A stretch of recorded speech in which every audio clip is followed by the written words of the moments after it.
សូមគ្រប់ទៅដល់ថ្នាក់ដឹកនាំក៏ដូចជាបុគ្គលិកកម្មករដែលកំពុងអនុវត្តជាជាប់នៅក្នុងចំការកស៊ូថ្ងៃនេះយើងខ្ញុំទាំងពីរនាក់ជាបុគ្គលិកបច្ចេកទេសមានសេចក្តីសមនោះបានពំនាំយកនៅការឆូតតឲ្យបានត្រឹមត្រូវតាមស្តង់ដារបច្ចេកទេសកុំឲ្យជ័រហូរ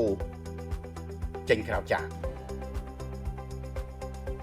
ដូច្នេះសូមបងប្អូនសូមទស្សនាតាមដានដូចតទៅដោយនៅក្នុងកាលរដូវនេះជារដូវភ្លៀងធ្លាក់ដូច្នេះសូមបងប្អូនមានការយកចិត្តទុកដាក់ក្នុងការចាក់ជីឲ្យបានត្រឹមត្រូវនិងផ្ដោតទៅលើការឆូតតដើម្បីកុំឲ្យបាត់ទិន្នផលជ័រដូច្នេះបងប្អូនក៏លេចមកមើលដើមជីរបស់យើងឃើញថាបងប្អូនមួយចំនួនមិនយកចិត្តទុកដាក់ក្នុងការឆូតត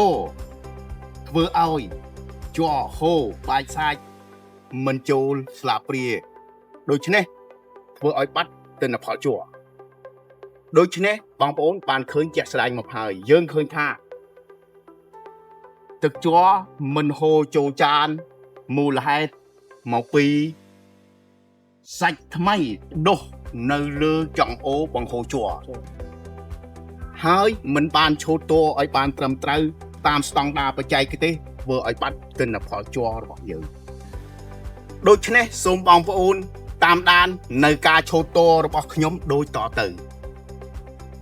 ដើម្បីឆូតតឲ្យបានត្រឹមត្រូវតាមស្តង់ដារបច្ចេកទេសជាដំបូងយើងត្រូវទប់ពន្លាកឲ្យនឹងឆូតពីក្រោមឡើងលើរាងជាអក្សរ L ហើយថ្ពាល់ពន្លាកនៅខាងស្ដាំឲ្យមានជញ្ជាំងដើម្បីទប់លំហូរទឹកជ័រកុំឲ្យហូរក្រៅចានចំពោះការឆូតតនេះមានជម្រៅ3មីលីម៉ែត្រចំពោះមុខជាខ្ពស់យើងត្រូវឆូតពីក្រោមឡើងទៅលើរីឯមុខជាទាបយើងមិនអាចឆូតពីក្រោមឡើងលើបានទេយើងត្រូវឆូតពីលើចុះក្រោម